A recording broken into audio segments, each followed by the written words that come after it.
Buenas tardes o buenas noches, alumnos. Seguimos con nuestras clases de histología y bueno, ya para terminar la parte del estudio del citoplasma, por así decirlo, habíamos visto cómo están compuestos desde un punto de vista estructural, morfológico e incluso funcional los organelos que están delimitados por membrana. O sea, los organelos, orgánulos membranosos del citoplasma. Ahora vamos a entrar a otro tipo de componentes citoplasmáticos eh, que tienen como característica el no poseer una membrana, o sea, los orgánulos no membranosos. Dentro de estos orgánulos no membranosos están los del citoesqueleto. Pero bueno, primero tenemos que definir qué es el citoesqueleto y para ello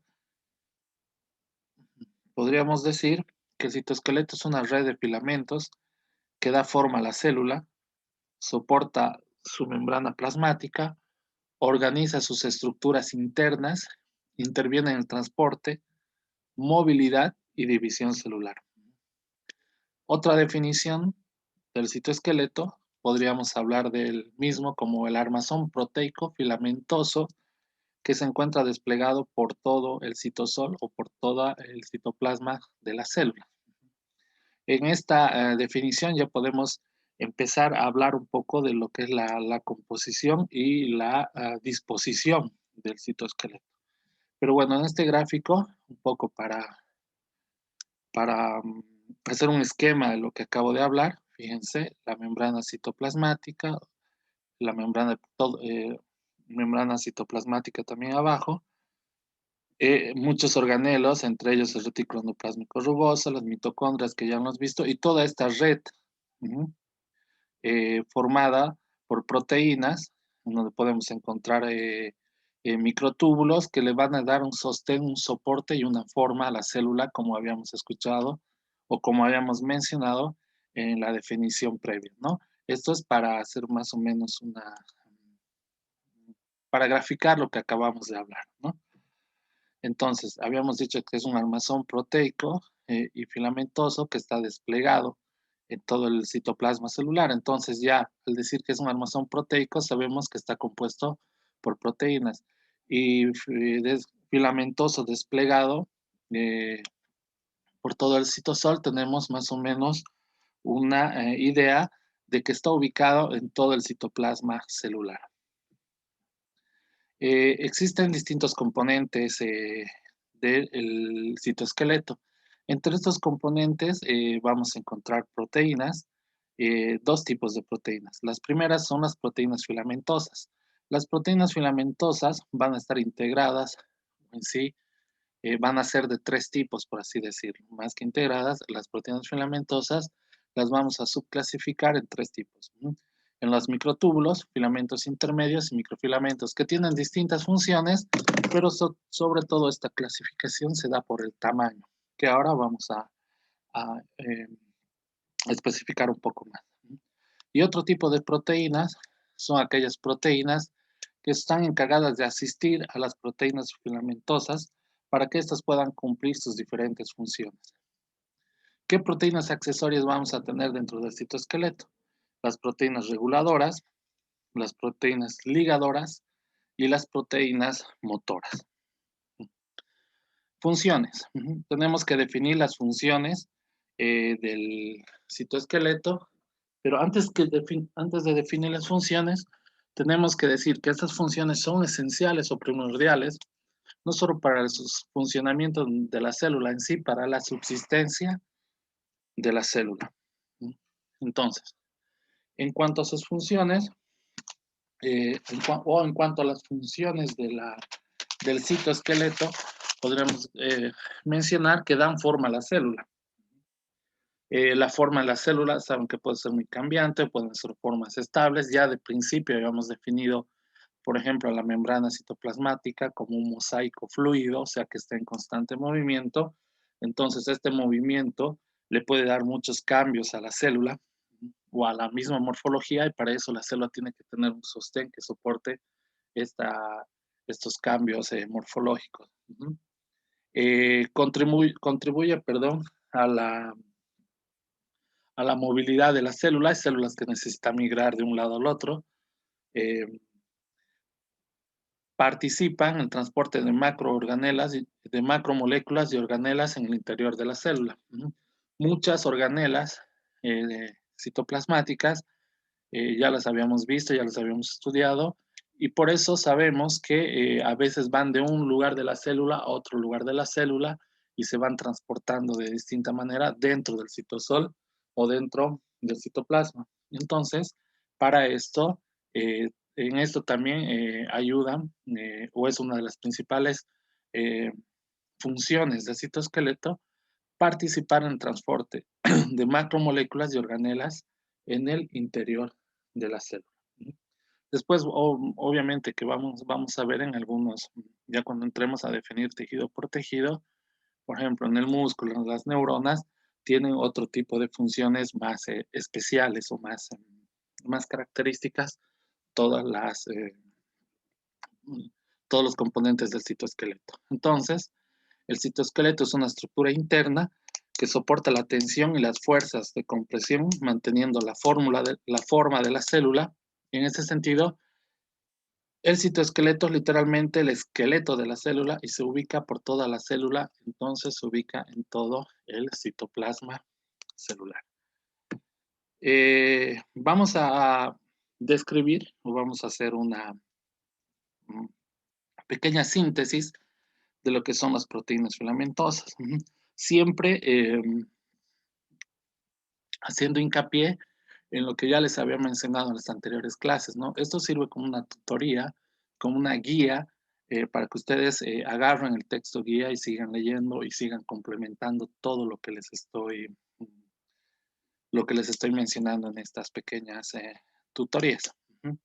Entonces, habíamos definido dos tipos de proteínas, ¿no? Proteínas filamentosas y las proteínas accesorias. Las proteínas filamentosas, como les había mencionado al principio, están compuestas o están divididas, sobre todo por su tamaño, en microtúbulos, filamentos intermedios o microfilamentos. Todas las proteínas filamentosas están constituidas por un tipo de proteínas que se llaman monómeros, y la unión de todos estos, por ende, se llaman polímeros. O sea, todas las proteínas filamentosas están constituidas por polímeros. Los microtúbulos son los filamentos, en este caso, de mayor tamaño. Existen varios tipos de microtúbulos que son que se van a clasificar según su función y sobre todo también según su posición en la célula. Vamos a tener los microtúbulos citoplasmáticos, como su nombre lo dice, están en el citoplasma. También vamos a tener a los microtúbulos mitóticos, que tienen una gran actividad en lo que es la formación del uso mitótico. Cuando estudiamos el ciclo celular o la división celular, ahí vamos a hacer más hincapié en este tipo de microtúbulos. Los microtúbulos ciliares, que componen el eje de los cilios y los flagelos, y sirven ¿para qué? Para dar, obviamente, movilidad o motilidad a la célula. Y los microtúbulos centriolares, que como su nombre lo dice, participan en la formación de centriolos, que después también vamos a estudiar a mayor detalle. Habíamos hablado de que esta clasificación de proteínas filamentosas se daba por el tamaño. Los microtúbulos son los de mayor tamaño, tienen un diámetro de 25 nanomicrones. ¿Cómo están compuestos estos microtúbulos? Perdón. Estos microtúbulos están formados por nanómeros o proteínas llamadas tubulinas. Estas proteínas, que son proteínas de origen globular, tienen unas subunidades, una subunidad alfa tubulina y una unidad beta tubulina. Entonces, estas subunidades van a interactuar, se van a unir, se van a polimerizar y por ende van a quedar una en un extremo, la otra en un extremo, dando una polarización a la formación de los microtúbulos. ¿Para qué? Para formar la pared del microtúbulo llamado protofilamento. Obviamente, como su nombre lo dice, túbulo es una es un tubo, tiene una luz, tiene un centro, tiene una luz, es hueco, ¿no? Entonces la pared va a estar formada por la interactividad que va a existir entre las subunidades alfa y beta de las proteínas o de los monómeros que la conforman, en este caso una proteína de tipo tubulina, con unidades alfa y beta que interactúan entre sí, se polimerizan para formar el protofilamento, que es la pared del microtubo. Y teniendo, por ende, extremos polarizados, ¿no? Entre las funciones, vamos a destacar que los microtubulos le dan la forma a la célula, van a participar activamente de lo que es el transporte de organelas y la división celular, y también van a actuar en la movilidad de la célula. Para hablar perdón, de los filamentos intermedios, antes de definir sus funciones, se llaman filamentos intermedios porque están en cuanto al tamaño entre lo que serían los microfilamentos y los microtúbulos. De los microtúbulos habíamos hablado de diámetro aproximado de 25 nanomicrones. Entonces, los filamentos intermedios van a tener un diámetro aproximado de 8 a 10 o de 10 a 12 también, dicen algunos libros, nanomicrones. Así como habíamos dicho que los microtúbulos se dividen citoplasmáticos, mitóticos, celulares o centrulares, también existen algunos tipos de filamentos intermedios. Por ejemplo, están los filamentos de queratina, que le van a dar la resistencia a la piel, los filamentos de bimentina, que son muy importantes en el desarrollo embrionario, los filamentos gliales, que son los que conforman la glía. Después vamos a ver qué es la glía, pero bueno, para que tengamos una idea, la glía son unas células que forman el sostén de lo que sería el sistema nervioso. Vamos a tener filamentos o neurofilamentos que son muy importantes. Ya les había dicho que los filamentos en algunas células tienen algunas acciones especiales, como en el músculo y en las neuronas, como las células musculares o en las neuronas. Entonces, los neurofilamentos nos van a ayudar a que las células tengan su forma o su estructura característica para que así ellas puedan transmitir los impulsos nerviosos. Y otro tipo de filamento que tiene otro tipo de filamento intermedio que podemos describir son los laminofilamentos. ¿Qué característica tienen estos filamentos? Que están alrededor del núcleo, como formando una lámina nuclear, que les va a servir para qué? Para dar el sostén al núcleo. O no el sostén, sino el sostén al núcleo en el citoplasma y también, sobre todo, la forma al núcleo en el citoplasma. Entonces, estos son los filamentos intermedios. En cuanto a lo que sería su composición, los filamentos, habíamos hablado que los microtúbulos están formados por monómeros o polímeros globulares alfa y beta, con sus unidades alfa y beta. Estos filamentos intermedios, en cuanto a su composición, van a estar formados por un tipo de proteína que se llama alfa hélice fibrosa, o sí, proteína alfa hélice fibrosa, que se van a ir asociando entre ellas. Primero, la asociación de dos de este tipo de proteínas van a formar dímeros. La asociación de 4 de estas proteínas van a formar tetrámeros. Y entonces la unión de todas estas van a formar también el protofilamento, que es la pared en sí del filamento. Esa es la composición. Entonces tenemos que miden 10 nanomicrones, como un tamaño por ese intermedio. Tenemos tipos de filamentos intermedios, neurofilamentos, filamentos gliales, filamentos de desmina, filamentos de bimentina, queratina y los laminofilamentos, ¿no? Y en cuanto a su función, van a tener una función sobre todo mecánica, una función de sostén, formando una malla, una red continua que le va a dar la forma también a la célula, ¿no? Esto en cuanto a lo que se refiere a la estructura de los filamentos intermedios. Como su nombre lo dice, vamos a describir a las proteínas filamentosas constituyentes del citoesqueleto, que son de menor tamaño. Se dice que el promedio del diámetro de un microfilamento es de 8 nanomicrones.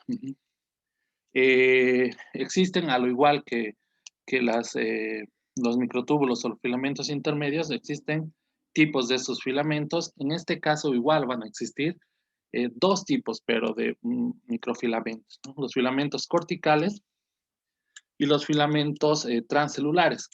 Van a variar estos en cuanto a su posición en la célula, ¿no? Los corticales se van a encontrar debajo de la membrana plasmática, dándole la forma a la membrana plasmática, y los transcelulares son los que van a recorrer en sí de un lado al otro lado de la membrana y van a estar extendidos a lo largo del citoplasma celular. En cuanto a su composición, habíamos descrito la composición proteica, por así decirlo, o por los nanómeros que componen las distintas proteínas, las unidades alfa y beta en los microtúbulos, la proteína alfa hélice en los filamentos intermedios, y en los microfilamentos vamos a encontrar también una proteína de tipo globulina o la G-globulina o la proteína actina, que se van a ir uniendo de a tres para formar trímeros, y estos trímeros al unirse van a formar el filamento de actina. Todos estos como función principal tiene darle forma a la célula, también para transporte de organelas o organulos dentro del citoplasma, van a ser parte constitutiva de las uniones celulares y van a servir también en la movilidad o en la migración celular. Pero, como está graficado acá, van a tener en algunos lugares o en algunas células o en algunos tejidos, van a tener una función particular, como es el caso de la célula muscular esquelética. Lo vamos a describir a mayor detalle cuando estemos estudiando el tejido muscular, obviamente, ¿no? Pero acá, para hacer un resumen, sabemos que el citoplasma de la célula muscular tiene un aparato contráctil. Este aparato contráctil está formado por las miofibrillas. Estas miofibrillas, a su vez, van a tener unidades lineales, secuenciales, que son unidades contráctiles y estructurales, que van a estar formados por un tipo de proteína accesoria. Habíamos dicho que hay muchas proteínas accesorias en la citoesqueleto. Entonces, los sarcómeros son unidades contráctiles que van a estar formadas por una proteína accesoria, que es la miosina, y por una proteína filamentosa, que es la actina, la que acabamos de mencionar. Entonces, la interacción entre estas, la miosina y la actina, como pueden ver acá abajo, se deslizan una con otra, producen el acortamiento de la miofibrilla o de toda la fibra muscular, y todo la hacen al mismo tiempo. Entonces, eso va a llevar a la contracción muscular. Una vez que estemos llevando tejido muscular, ahí lo vamos a poder apreciar más o vamos a poder estudiar más a detalle este fenómeno o estos cambios fisiológicos, por así decirlo. Pero bueno, esto como para tener en cuenta cómo están constituidos o para qué sirven los microfilamentos. Y bueno, habíamos hablado de proteínas accesorias. Entre las proteínas accesorias también las habíamos subdividido, subclasificado como proteínas reguladoras, proteínas ligadoras y proteínas motoras. Entre las reguladoras vamos a encontrar una proteína denominada catastrofina, que es la que da origen a las proteínas filamentosas, sirve para el alargamiento o el acortamiento también de los filamentos. Entre las proteínas ligadoras tenemos a la nexina, que conecta, la función de esta proteína accesoria es la conexión o conectar los filamentos entre sí, o también conectar las proteínas filamentosas a otros componentes de la célula. Y entre las proteínas accesorias motoras, vamos a encontrar a la dineína, que nos va a ayudar para el traslado de algunas macromoléculas en el citoplasma, ¿no?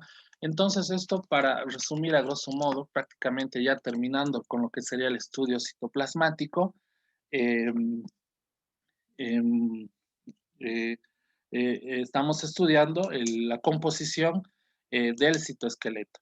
Hasta acá, tal vez, en lo que ha venido haciendo el estudio de la histología, nos hemos abocado a un tema mucho más molecular, por así decirlo.